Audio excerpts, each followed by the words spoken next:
चलिए, तो आज हम स्टार्ट कर रहे हैं गिब्स फ्री एनर्जी क्या होती है। अवेलेबल फॉर्म ऑफ जो एनर्जी है जिसको हम यूजफुल वर्क में कन्वर्ट कर सकते हैं उसे हम कहते हैं गिब्स फ्री एनर्जी। तो ये क्या है? It is the available form of energy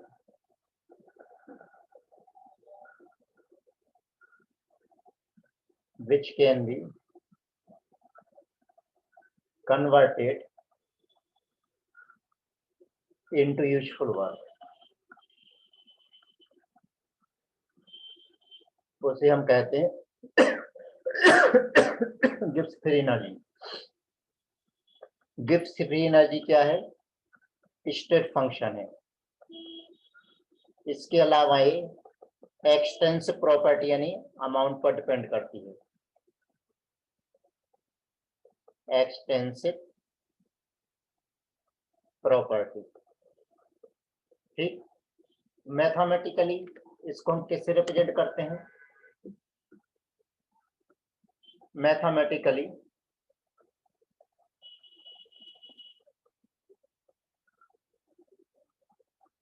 G equal to होता है H माइनस TS। तो इसको डिफ्रेंशिएट करिए तो DG equal to DH minus DTS। तो DG इक्वल टू हो जाएगा DH minus TDS minus S DT। एक ही मेन इक्वेशन बन गई। अब इस इक्वेशन से हम बाकी इक्वेशन बनाते हैं, ठीक है। इसको अगर इंटीग्रेट कर लिया जाए, इसको इंटीग्रेट कर लिया जाए तो इंटीग्रेशन पे क्या आएगा? DG equal to DH minus हाँ, एक मिनट पहले हम इसको एक काम कर लें। एट कांस्टेंट टेम्परेचर ले लेते हैं। एट कांस्टेंट टेम्परेचर पर dt की वैल्यू 0 हो जाएगी। तो dg इक्वल टू हो जाएगा dh माइनस TDS। तो इसका इंटीग्रेशन कर लीजिए तो dg equal to dh minus TDS equal to हो गया delta g equal to delta H minus T delta S, जिसे हम कहते हैं Gibbs Helmholtz equation. Standard condition में, अंडर स्टैंडर्ड कंडीशन में यहाँ पर हम नॉट लगा देंगे। स्टैंडर्ड कंडीशन में आ जाएगा delta G nought equal to delta H nought minus T delta S nought. क्या कहते हैं हम इसको? गिब्स हेल्महोल्ट्ज इक्वेशन, ठीक है। ये बात क्लियर हो गई। अब यहाँ ये जो हमने टर्म देखी है किस पे देखी? कांस्टेंट टेम्परेचर और कांस्टेंट प्रेशर पर। ये जो गिब्स हेल्महोल्ट्ज इक्वेशन देखिए, ये कहाँ एप्लीकेबल होगी? Eight constant temperature and constant pressure पर। तो जैसे यहाँ पर डेल्टा G इक्वल टू अभी हमने देखा कि delta H minus T delta S अगर स्टैंडर्ड फॉर्म में ना हो तो डेल्टा G क्या कहलाता है? ये कहलाती है अवेलेबल एनर्जी। इतनी एनर्जी हमारे पास अवेलेबल है। और डेल्टा H क्या है? इनपुट एनर्जी जो हम अपने सप्लाई करते हैं। और ये वाली कौन सी एनर्जी? जो अवेलेबल नहीं है, अनअवेलेबल एनर्जी, ठीक है। तो जो इफिशियंसी होती है, इफिशियंसी यानी ईटा, इफिशियंसी इक्वल टू क्या होता है? Available energy by input energy into 100। तो ये फार्मूला हमारे यहाँ पर ये बन गया। तो आपको मेनली याद क्या रखना है इसमें? आपको एक इक्वेशन याद रखनी है, G equal to H minus TS, ये ध्यान रखना है। अगर ये याद रह गई तो बाकी की इक्वेशन अपने आप बन जाएंगी। तो आगे बढ़ा जाए, देख लीजिए इसको। 1 बाय ईटा, ये क्या कहलाता है? Performance coefficient.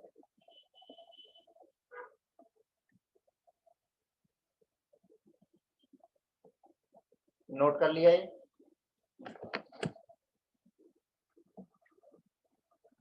नोट हो गया? हाँ सर। हाँ सर। हाँ सर। ठीक है, तो नेक्स्ट पेज पे आते हैं। अब आते हैं स्पॉन्टेनिटी। इतनी बात आपको समझ में आ गई। स्पॉन्टेनिटी क्या होती है उसको देखिए। स्पॉन्टेनिटी, स्पॉन्टेनिटी क्या होती है? स्पॉन्टेनियस प्रोसेस ऐसी प्रोसेस होती है जिनको होने के लिए किसी भी बाहरी मदद की जरूरत नहीं पड़ती है। ठीक है ना? Reactions which do not need any external assistance to occur called spontaneous process. So process which do not require any external assistance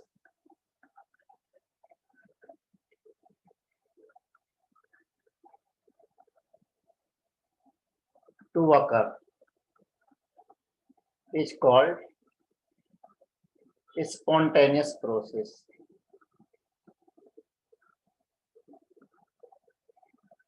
ठीक, अब स्पॉन्टेनियस के लिए कंडीशन क्या है?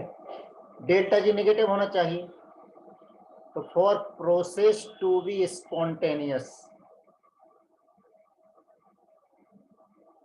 Delta G must be negative. Spontaneity के लिए पहले क्या टर्म दी गई कि डेल्टा एच नेगेटिव हो, बाद में बोला गया कि एंट्रोपी पॉजिटिव हो। दोनों से स्पॉन्टेनिटी डिफाइन नहीं होती। तो फाइनली क्या आया कि डेल्टा जी नेगेटिव होना चाहिए। क्योंकि बहुत से प्रोसेस ऐसे हैं जैसे वेपोराइजेशन ऑफ वाटर, उसमें एंडोथर्मिक प्रोसेस से हीट देनी पड़ती है, लेकिन फिर भी वो स्पॉन्टेनियस यानी अपने आप ही होती है। तो ये तो हमें मालूम है कि डेल्टा एस सिस्टम और प्लस डेल्टा एस सराउंडिंग, दोनों का जब हम सम करते हैं तो किसके बराबर आता है? Delta S of universe. तो delta S of system, surrounding को कैसे लिखूं मैं? डेल्टा एस कैसे लिखूं? Q of surrounding divide by temperature लिख सकता हूं, डेल्टा एस यूनिवर्स। तो डेल्टा एस सिस्टम, अब क्यू सराउंडिंग में है तो सिस्टम के लिए क्यू लिखना है तो साइन चेंज हो जाएगा, तो माइनस साइन आ गया सिस्टम के साथ जब लिखेंगे तो यूनिवर्स। अब ये सॉल्व कर लीजिए इक्वेशन को। तो T delta S system minus Q system minus Q system equal to क्या हो जाएगा? T delta S universe. Okay, cross multiply कर दिया इसको, आगे सोल्व करेंगे तो T delta S system minus T delta S system equal to हो जाएगा अपना कितना? क्यू किसके इक्वल होता है? जो क्यू हमने लिया है क्यू सिस्टम इक्वल टू हम क्या लिख सकते हैं? डेल्टा एच सिस्टम, क्योंकि हम मालूम है क्यू एट कांस्टेंट टेम्परेचर और प्रेशर पर, कांस्टेंट टेम्परेचर और प्रेशर पर जो क्यू होता है भाई डेल्टा एच होता है। तो यहाँ पर मैं क्या लिख सकता हूँ? डेल्टा एच लिख सकता हूँ। Delta H system equal to हो गया T delta S universe, right. अब अगर यहाँ पर माइनस साइन ले लेता हूँ तो डेल्टा एच सिस्टम पहले लिखिए minus T delta S system equal to हो गया टी डेल्टा एस यूनिवर्स। लेकिन हमें मालूम है, क्या मालूम है? क्या मालूम है कि डेल्टा जी इक्वल टू किसके इक्वल होता है? डेल्टा जी इक्वल टू होता है delta H minus T delta S. तो डेल्टा जी अगर सिस्टम लिख लूं यहाँ पर तो ये भी सिस्टम हो गया और ये भी सिस्टम हो गया, तो इसकी जगह वैल्यू पुट करेंगे तो ये आ जाएगा minus delta G system equal to T delta S universe. ये प्रूफ हो गया। इसका मीनिंग ये कि अगर डेल्टा जी, इसका मीनिंग ये है कि अगर delta G delta S universe का पॉजिटिव है, इसका मतलब है डेल्टा जी क्या रहेगा? सिस्टम का नेगेटिव। अगर डेल्टा एस यूनिवर्स नेगेटिव है तो डेल्टा जी क्या रहेगा, पॉजिटिव। और स्पॉन्टेनिटी के लिए हमें क्या चाहिए, डेल्टा जी नेगेटिव चाहिए। तो स्पॉन्टेनिटी के लिए डेल्टा जी नेगेटिव होना चाहिए। तो for spontaneous process delta G must be negative. तो अगर यहाँ पर डेल्टा एस अगर पॉजिटिव है यानी स्पॉन्टेनियस, और डेल्टा एस अगर नेगेटिव है तो हम क्या बोल सकते हैं, नॉन स्पॉन्टेनियस। और डेल्टा एस अगर जीरो है तो क्या कहलाएगा, इक्विलिब्रियम। तो वैसे यहाँ पर डेल्टा जी अगर आपका नेगेटिव है तो स्पॉन्टेनियस, और डेल्टा जी अगर पॉजिटिव है तो नॉन स्पॉन्टेनियस, और डेल्टा जी अगर जीरो है तो रिएक्शन इज इन इक्विलिब्रियम। क्या ये बात क्लियर हुई? हाँ ना, हाँ सर। आगे बढ़े, हाँ सर। पेज मूव कर दूं। हाँ सर। ठीक,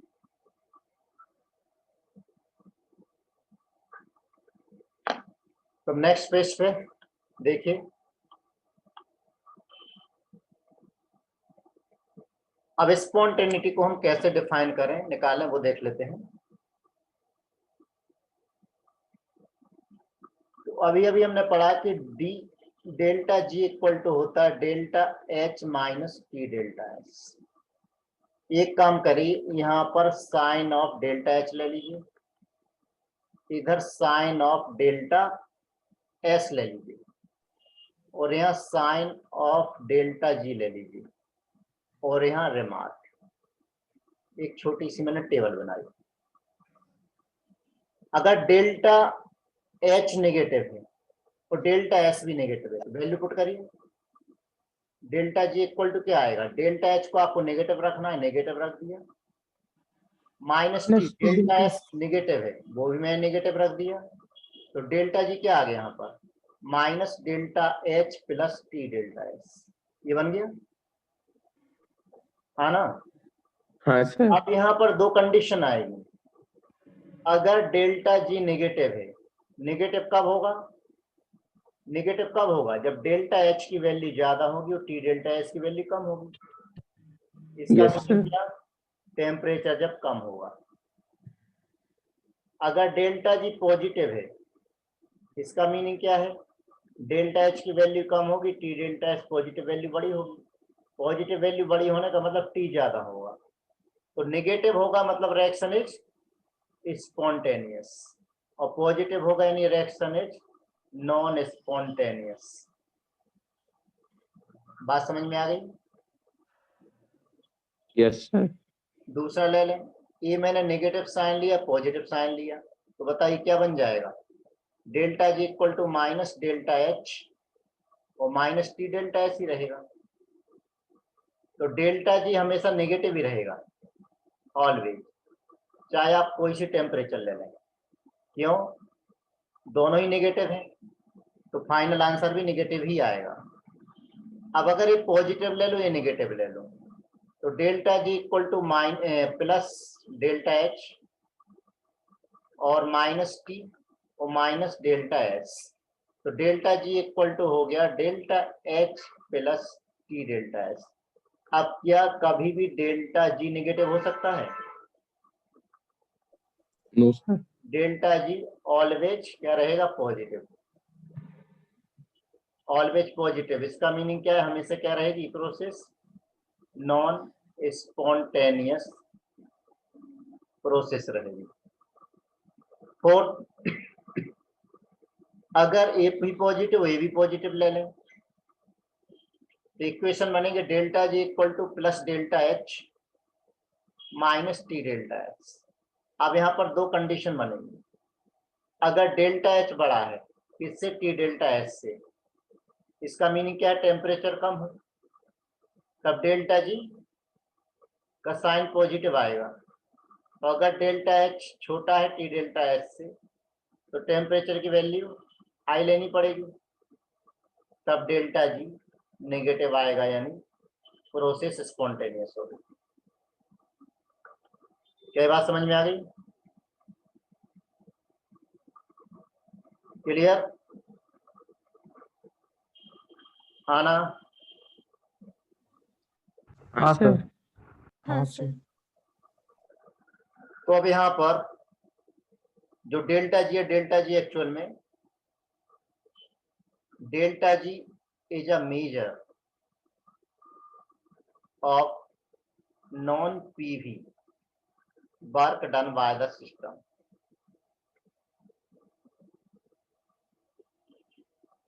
Work done by the system. चलिए तो नेक्स्ट पेज पर आए, ये पेज मूव करो।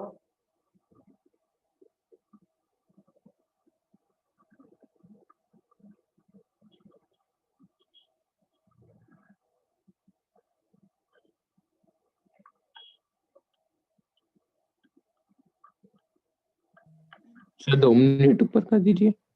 ये सब पूछ तो रहा था कि पेज मूव करूं। लीजिए, यस सर। हो गया। हाँ सर। अब आगे बढ़ाओ। हाँ sir.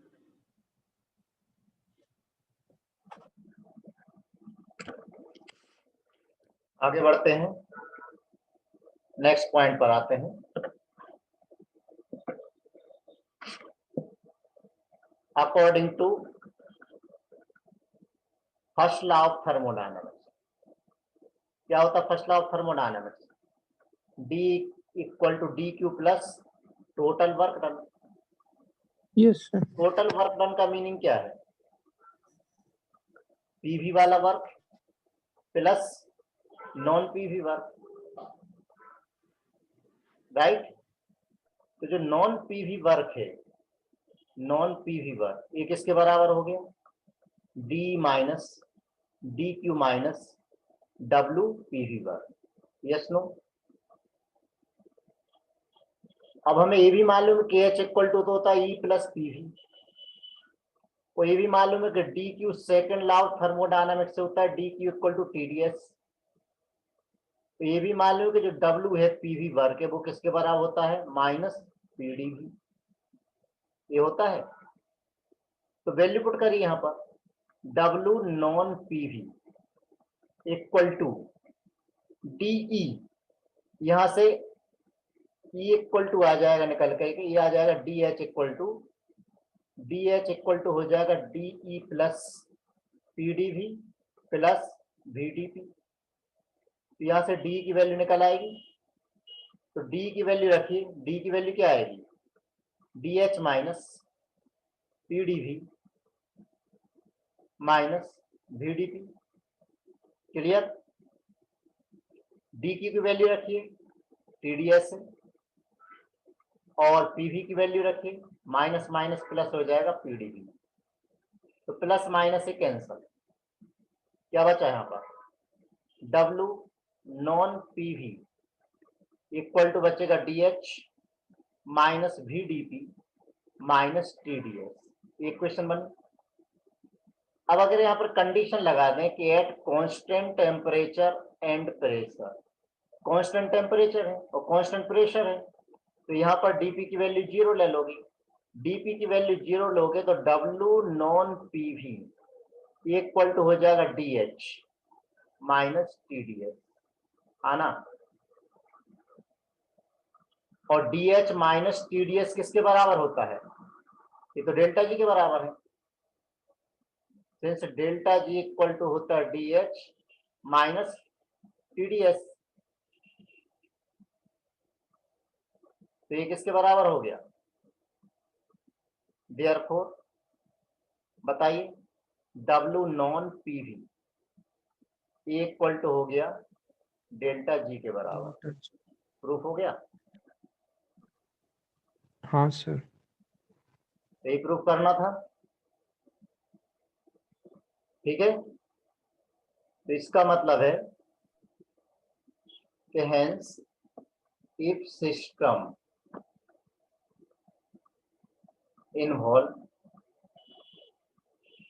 Non PV work, then work done by the system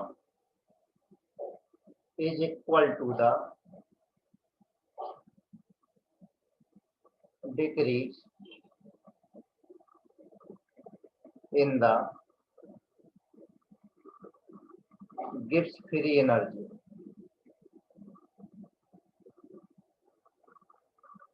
of the system। तो ये चीज क्लियर हो गई? Yes no? Yes, sir. Yes, sir. चलिए Yes, नेक्स्ट क्वेश्चन ऊपर है,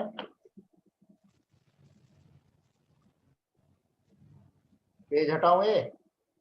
हाँ sir. हाँ सर। चलिए अगले पॉइंट पर आते, calculation of delta G in chemical reaction.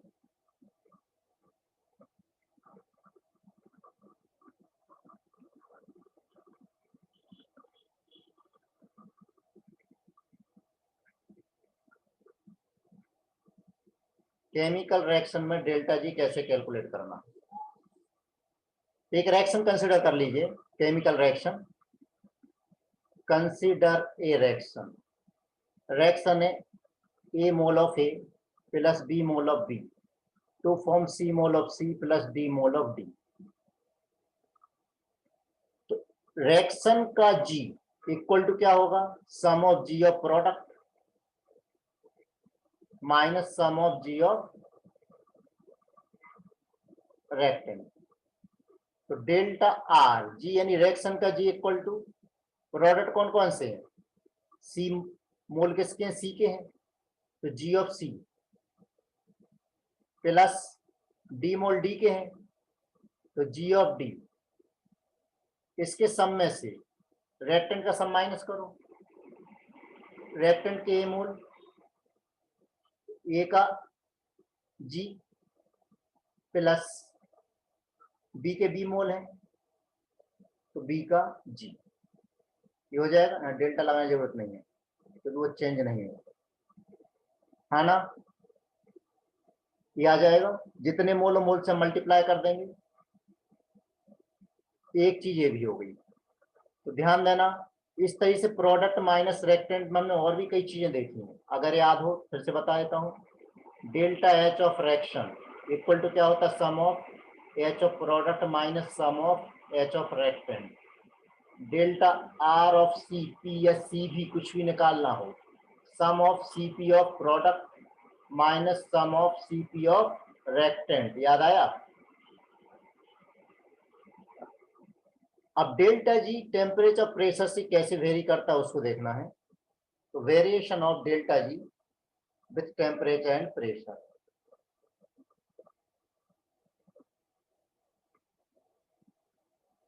With temperature and pressure कैसे वेरी करता है? देखिए रिएक्शन हमें मालूम है कि जी इक्वल टू होता है, जी इक्वल टू होता है एच माइनस टी एस। तो डी जी इक्वल टू हम पढ़ चुके हैं, होता है D G D H minus D T S. तो हो जाएगा D G equal to D H minus T D S minus S T T, है ना? अब ये भी हमें मालूम है एच इक्वल टू तो होता है ई प्लस पी भी, तो डी एच इक्वल टू यहाँ पर हो जाएगा D E plus P D V plus V D P. Yes no? इसके Yes, अलावा sir. डी की इक्वल टू होता है टी डी एस, ये भी हमें मालूम है, राइट? क्लियर? और ये भी हमें मालूम है कि डी ई इक्वल टू होता है D Q minus P D V, first law of thermodynamics से। ये सारी वैल्यूज हमें मालूम है, तो ये वैल्यूज यहाँ पुट कर दीजिए। पुट करेंगे तो delta G equal to delta H की वैल्यू पुट करिए, तो पहले तो आ गया D plus P D V plus V D P. Okay, equation बन गई। अब डी ई की वैल्यू पुट कर दीजिए, डी ई की वैल्यू क्या है? D Q minus P D V, बचा क्या? Plus P D V plus V D P. अब डी क्यू भी मालूम है हमें, डी की जगह हम क्या रख सकते हैं, टीडीएस रख सकते हैं। अरे मैंने कुछ गड़बड़ किया क्या, अरे यार गड़बड़ कर दिया। एक क्वेश्चन में वैल्यू पुट करनी थी ना, डी डी, हाँ हाँ ठीक ठीक ठीक, मैंने और वैल्यू लिखी नहीं यहाँ पर, minus T D S minus S D T भी तो रहेगा, minus T D S minus S D T. Okay okay, अब डी क्यू किसके इक्वल है, टी डी एस के इक्वल है, वो वैल्यू पुट कर दीजिए। ये हो जाएगा T D S minus P D V plus P D V plus V D P minus T D S minus S D T. अब कैंसिल करिए, कौन कौन से कैंसिल हो रहे हैं, प्लस माइनस से कैंसिल, प्लस माइनस से कैंसिल, इक्वेशन बन गई D G equal to, small D है यहाँ पर, डी जी इक्वल टू आ गया V D P minus S D T. अब इससे हमें आगे इक्वेशन बनानी, दो कंडीशन में, एक बार कांस्टेंट प्रेशर पर, एक बार कांस्टेंट टेम्परेचर पर। तो पेज को आगे मूव करें,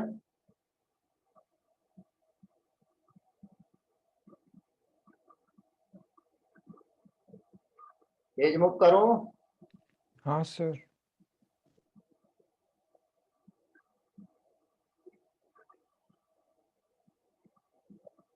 तो देखिए इक्वेशन क्या बनी हमारी अभी, since D G equal to, equation क्या बनी कि V D P minus S D T.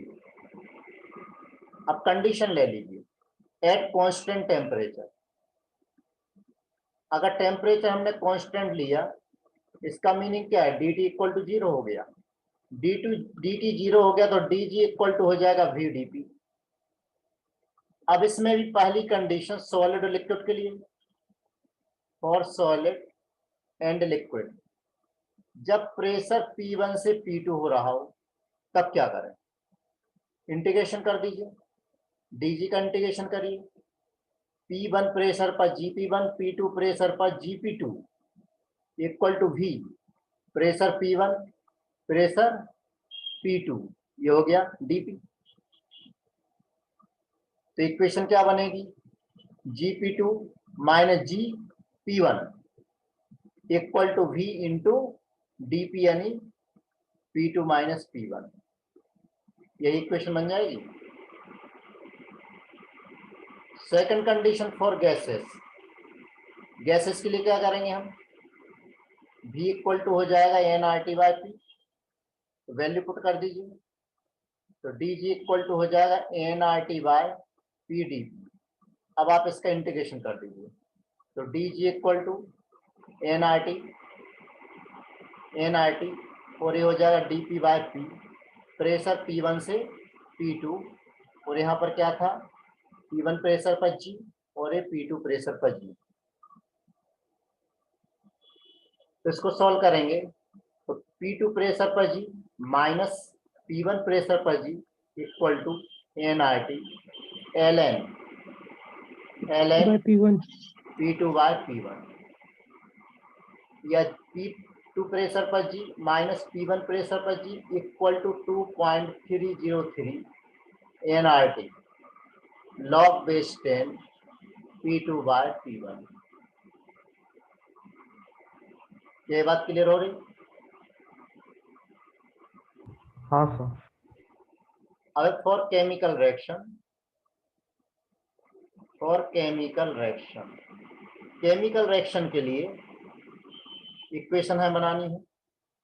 अभी कंडीशन कौन सी चल रही है हमारी, D G equal to VDP, यही चल रही है ना अभी, VDP। तो अब यहाँ पर केमिकल रिएक्शन के लिए क्या ले लेंगे हम, डेल्टा आर ऑफ रिएक्शन का जी में चेंज इक्वल टू रिएक्शन का वॉल्यूम में चेंज इनटू क्या आ जाएगा यहाँ पर डेल्टा पी।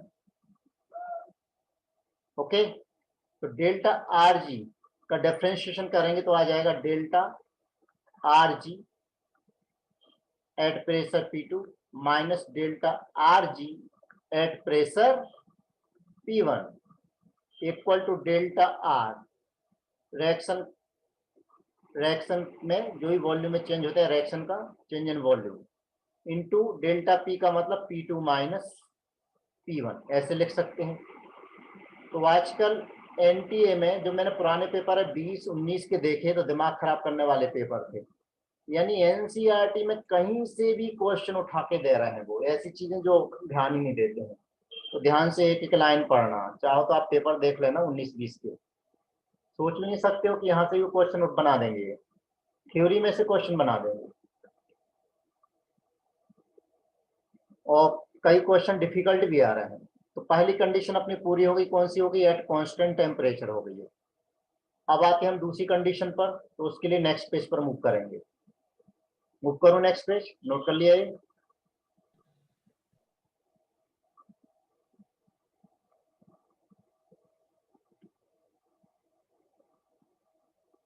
अरे हाँ ना, हाँ सर। हाँ सर। चाहिए ना, रिप्लाई तो करा करो। अब दूसरी कंडीशन ले रहा हूं, पहली कंडीशन क्या ली थी? कांस्टेंट टेम्परेचर ली थी। अब दूसरी कंडीशन ले रहा हूं एट कांस्टेंट प्रेशर। इसका मतलब क्या है? dp equal to 0। तो इक्वेशन क्या थी हमारी? dg equal to vdp minus S dt। तो यहाँ पर इक्वेशन बन जाएगी dg equal to minus S dt, ये बन जाएगी।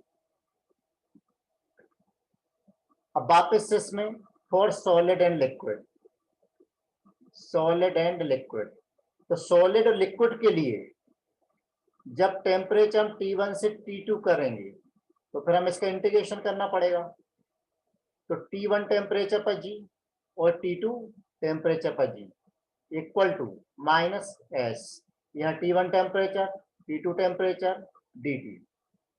तो ये बन जाएगा G at T2 temperature minus G at T1 temperature equal to minus S T2 minus T1।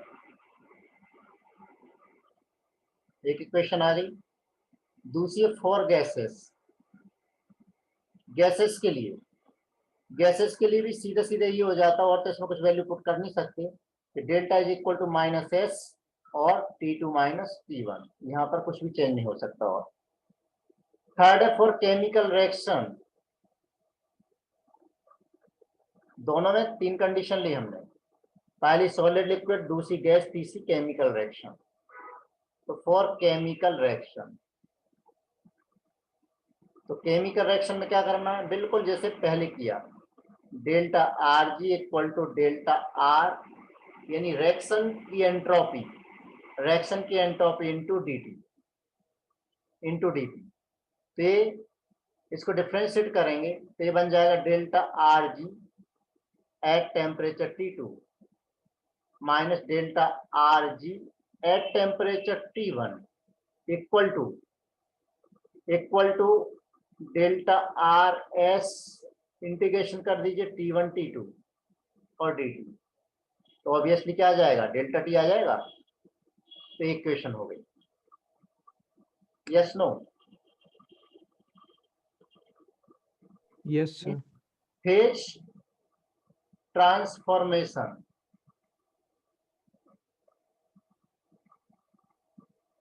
Phase transformation reaction में इसमें क्या होता है?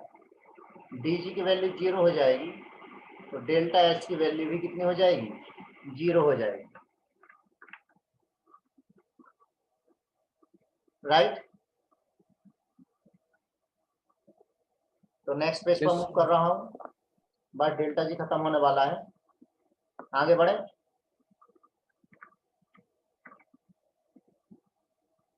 अगले हाँ पेज सर। पर आए। ठीक,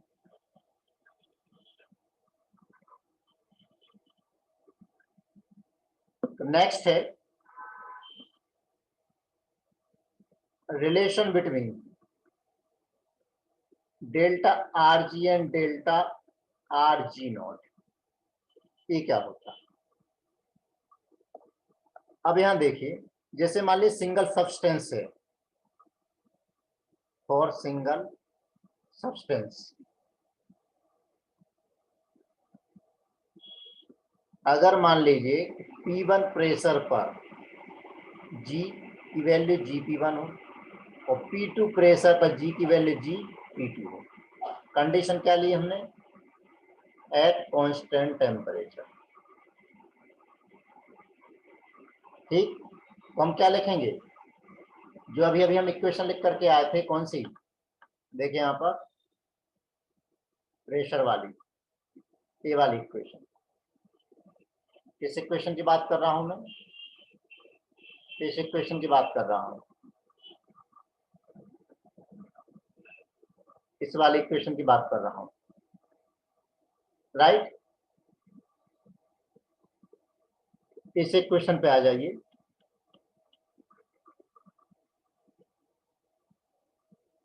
देयरफॉर क्या लिखेंगे हम? G at P2 pressure minus G at P1 pressure equal to nRT ln P2 by P1। हाँ ना? Yes no? हाँ सर। अगर P1 is in standard process, अगर एक स्टैंडर्ड प्रोसेस में ले लें, स्टैंडर्ड प्रोसेस का मतलब क्या हो गया? प्रेशर कितना ले लें हम? 1 बार। तो हम क्या लिख सकते हैं? GP1 इक्वल टू G0 लिख सकते हैं। तो इक्वेशन बन जाएगी GP2 minus G0 equal to nRT ln। फिर फाइनली आप इसका रिलेशन याद रखेंगे। तो GP2 इक्वल टू हो जाएगा G0 plus nRT ln P2 by P1। ये बन गया। अब एक रिएक्शन कंसीडर कर लें। कंसीडर ए रिएक्शन, जैसे ए गैस है, उससे क्या बना? बी गैस प्लस बना सी गैस। ठीक, अब T इक्वल टू टी पर, T इक्वल टू टी पर मान लीजिए इसका प्रेशर P है, पार्शियल प्रेशर, इसका पार्शियल प्रेशर PB, इसका पार्शियल प्रेशर PC है। तो मुझे बताइए रिएक्शन का जो डेल्टा R होगा, रिएक्शन का जो डेल्टा G होगा, delta G of reaction equal to क्या होता है?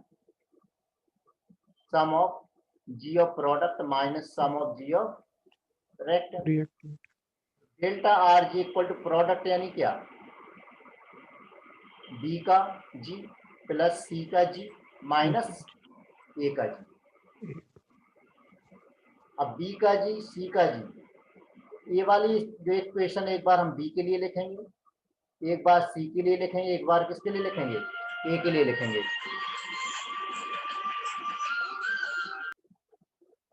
तो हाँ यहाँ सर। पर डेल्टा आर ऑफ रिएक्शन हमें निकालना है, तो निकालिए। डेल्टा आर ऑफ जी निकालना है हमें। तो जीबी की वैल्यू क्या हो जाएगी? इस इक्वेशन को हम लिखेंगे, क्या है? G0 किसका? बी का प्लस nRT ln प्रेशर क्या होगा? सिर्फ PB। सी के लिए G0 C plus nRT ln pressure PC minus करिए G0 C plus nRT ln PC। तो फाइनल इक्वेशन हो जाएगी delta are G equal to, यहाँ पर G0 B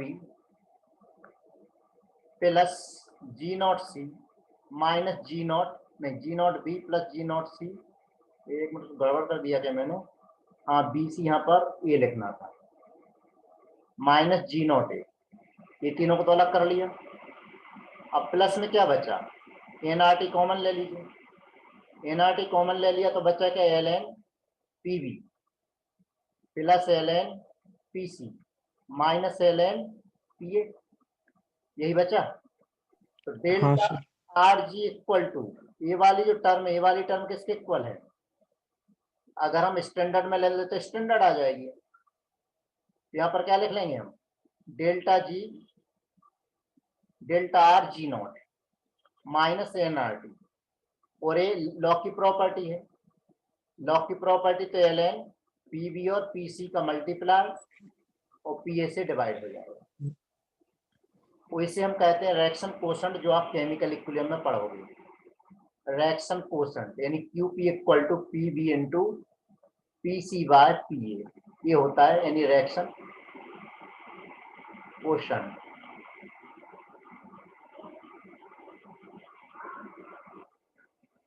तो delta R G equal to G not plus NRT। NRT इधर गया, ln QP, एक क्वेश्चन बन जाएगी। नेक्स्ट क्वेश्चन मूव करें।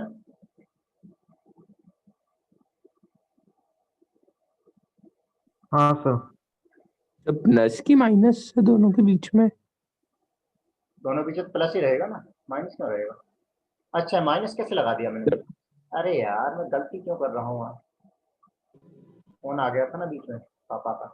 ये देखिए प्लस है ना, यस सर। ऊपर ही प्लस है। ठीक है,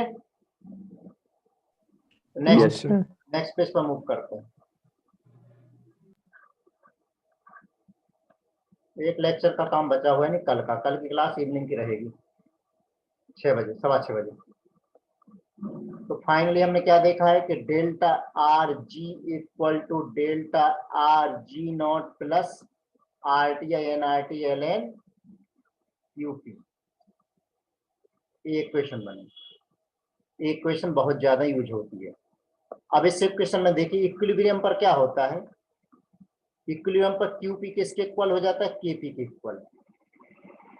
तब डेल्टा आर जी की वैल्यू हो जाती 0। उस कंडीशन में इक्विलिब्रियम में आपने कंडीशन पढ़ रखनी है, जिनने नहीं पढ़ी है वो हम पढ़ेंगे। प्लस RT ln यहाँ पर हो जाएगा KP। तो delta R G not equal to हो जाएगा माइनस RT ln KP। अब ln में है तो delta R G not equal to minus 2.3 जो थी, ओहो टी लिखना भूल गया।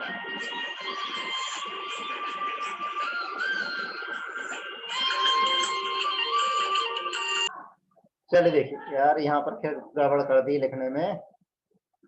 अरे यार, तो क्या बन जाएगा? Delta R G not equal to क्या हो जाएगा? Minus RT log base e KP।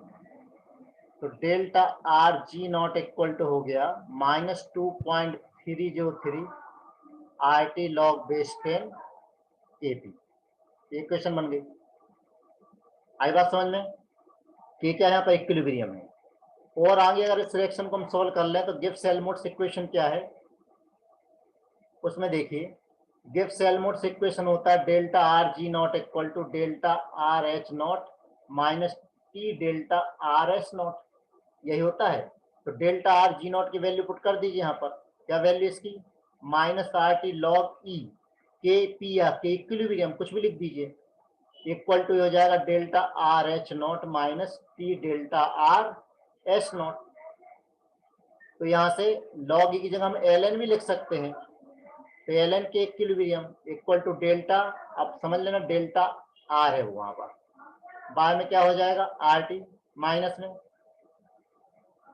ठीक है, हाँ भाई। तो यहाँ पर वैल्यू पुट की हमने, ये क्या किया?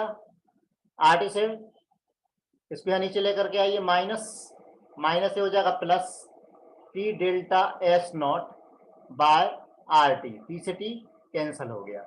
तो ln के इक्विलिब्रियम इक्वल टू हो जाएगा minus delta H not by R into 1/t, लिख सकता हूं ऐसा, plus delta S not by R. अब एक क्वेश्चन बना लीजिए y equal to mx plus C. तो mx प्लस सी में यहाँ पर दो टाइप के ग्राफ बनेंगे। पहला ग्राफ देखिए, किस किस के बीच में प्लॉट कर रहा हूँ मैं? ln के इक्विलिब्रियम, तो यहाँ ले रहा हूँ 1/t। तो यहाँ पर देखिए स्लोप किस में है? अगर ये रिएक्शन एक्सोथर्मिक है तो एक्सोथर्मिक के लिए डेल्टा एच नेगेटिव लेते हैं। जब डेल्टा एच नेगेटिव रखोगे तो ये वाली जो वैल्यू, ये वाली वैल्यू पॉजिटिव हो जाएगी, तो पॉजिटिव स्लोप आएगा। पॉजिटिव स्लोप आएगा और इंटरसेप्ट भी क्या है? पॉजिटिव है। तो ग्राफ कैसा आएगा? ग्राफ ऐसा आएगा। Right, yes no? तो इसका Yes, स्लोप इंटरसेप्ट निकाल सकते हो एक्सोथर्मिक के लिए। एंडोथर्मिक के लिए एल एन के इक्विलिब्रियम और 1/t।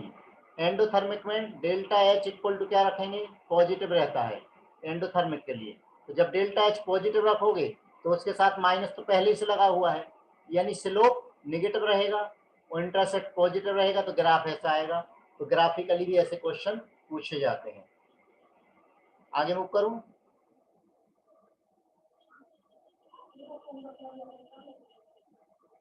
हाँ सर।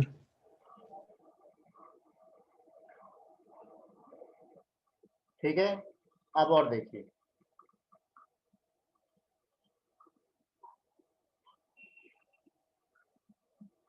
यहां पर जी ले लें और यहां पर रिएक्शन कोऑर्डिनेट ले लीजिए।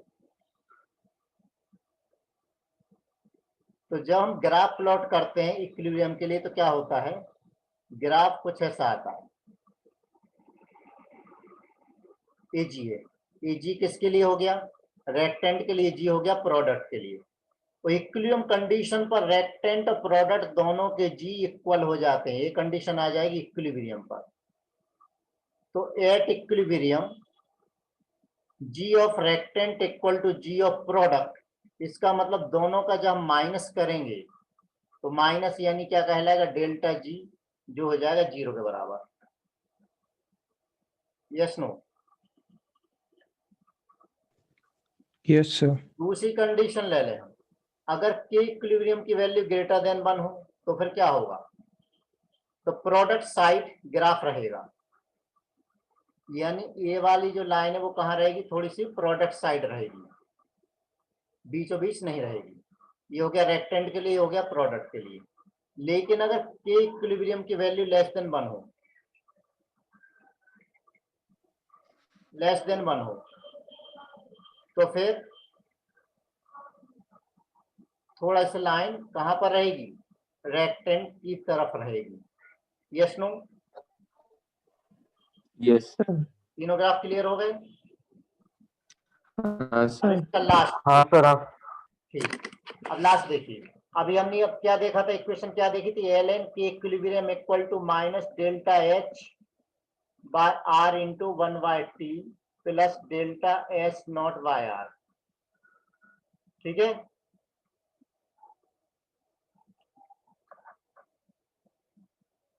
राइट।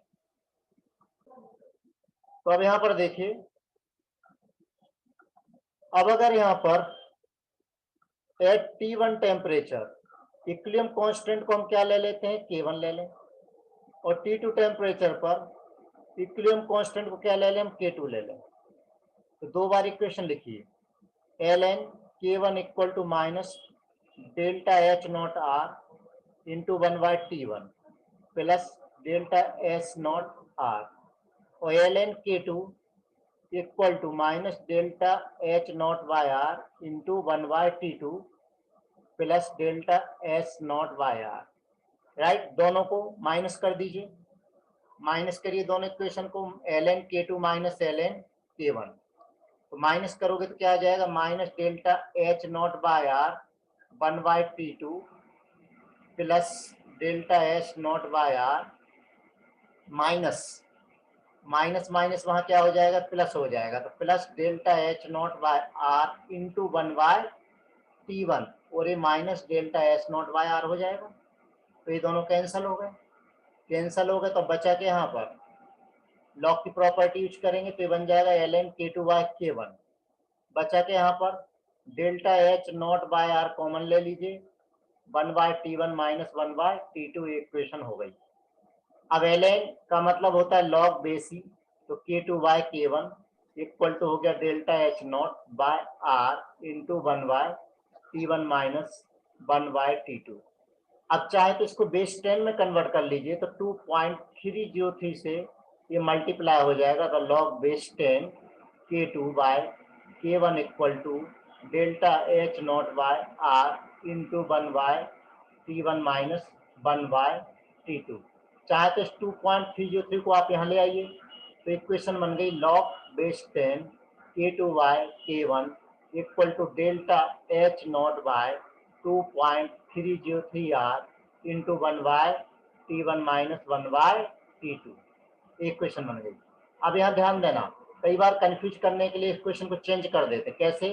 जब यहाँ पर K2/K1 है तब यहाँ पर T1 माइनस T2 है, तो हम इसको ऐसा भी तो लिख सकते हैं log बेस 10 K1/K2।